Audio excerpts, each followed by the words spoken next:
Oke, baik, selamat pagi. Saya mau bahas tentang satu hal tentang laporan keuangan ya.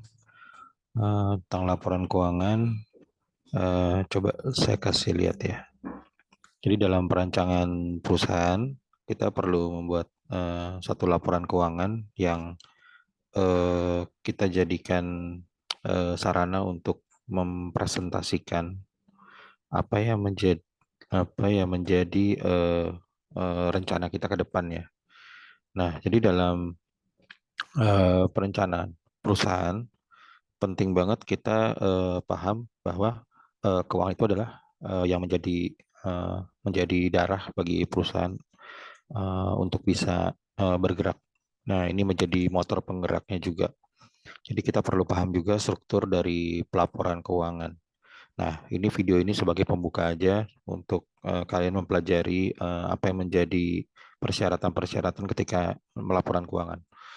Pertama, kalau kita dilihat dari sisi fase project dan life cycle, itu seluruh rangkaian perancangan ini, atau kita bisa analogikan sebagai project, bisa dilihat dalam 3 tahap. Ini adalah fase project life cycle dalam perancangan perusahaan. Sejak perusahaan itu dalam development sampai dia mulai produksi pertama kali. Jadi ini fase fase perancangannya. Jadi kalau fase project ada tahap development, kemudian implementasi, kemudian di fase produksi. Nah, tahap development itu adalah tahap di mana penyampaian proposal, investment proposal. Nah, implementasi adalah tahap di mana mulai memasukkan atau membeli peralatan-peralatan atau investasi yang dibutuhkan itu di situ. Kemudian produksi adalah mulai produksi. Jadi ini adalah fase ketika perusahaan itu mulai dari tahap development sampai dalam tahap production gitu ya. Kalau perusahaannya adalah manufaktur ya. Nah, di ujung sebelah sini ada product dan market analysis, kemudian pre-feasibility, feasibility, dan preparation. Jadi di sini ada investment proposal yang ada kemungkinan bisa disetujui atau enggak. Jadi ada final go atau go or no go-nya. Kemudian implementasi dan kemudian baru diproduksi. Nah, setiap tahapan ini pasti ada implikasi keuangan. Nah, yang perlu kalian ketahui juga bahwa dalam aspek keuangan itu kita harus lihat juga interest dari pihak-pihak yang melihat laporan keuangan itu, siapa mereka. Kemudian accounting system yang digunakan, kemudian horizon waktunya berapa lama nih, 5 tahun atau 10 tahun. Mungkin kalian dalam perencanaan ini bikinnya 5 tahun aja. Planning horizonnya 5 tahun aja. Nah, dalam total investment cost, ada investment itu kan adalah sesuatu yang harus ditanamkan, di spending untuk bisa mendapatkan hasil di kemudian hari.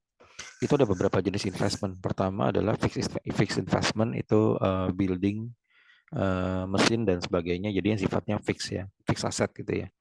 Kemudian ada yang sifatnya pre-production, jadi persiapan sebelum produksi. Kemudian juga yang ketiga adalah networking capital atau modal kerja. Jadi modal kerja yaitu sejumlah uang yang harus disediakan untuk dapat running pertama kali. Itu kan disebut dengan networking capital. Nah, ini membentuk yang namanya total investment dari fix, pre-production sampai networking capital. Nah, kemudian apa sih fixed investment itu? Fixed investment itu terdiri dari ini ya, building, machinery, land, property right, semua yang sifatnya fix, ada depresiasinya juga di situ. Nah, ini masuk kategori fixed investment. Jadi seperti mesin-mesin dan sebagainya itu masuk kategori ini, dimasukkan sebagai bagian dari investment. Kemudian apa yang disebut dengan pre-production? Ini adalah biaya-biaya yang terkait dengan persiapan produksi. Mungkin harus membayar konsultan, pre-feasibility, training cost, insurance, dan sebagainya. Bahkan trial running gitu ya. Ini masuk pre-production. Jadi titiknya adalah sebelum mulai produksi. Kemudian apa yang disebut networking capital? Nah, networking capital ini adalah current asset dikurangi dengan current liability atau disebut dengan working capital yang digunakan pertama kali untuk running the production. Berarti di sini ada inventory, ada cash, ada sesuatu yang harus disediain di awal.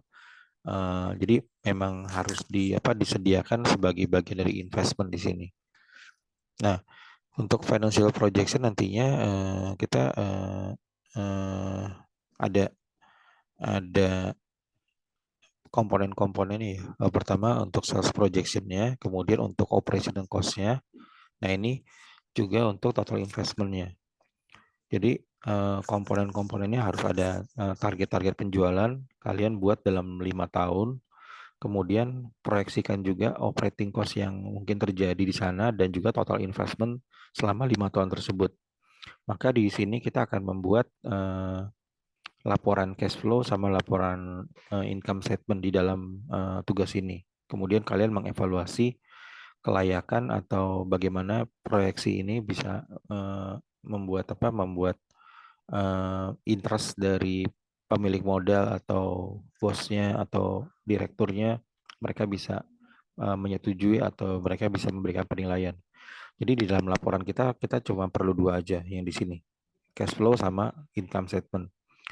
Ada lagi laporan lain namanya sebenarnya biasa kita gunakan namanya laporan balance sheet neraca atau laporan equity.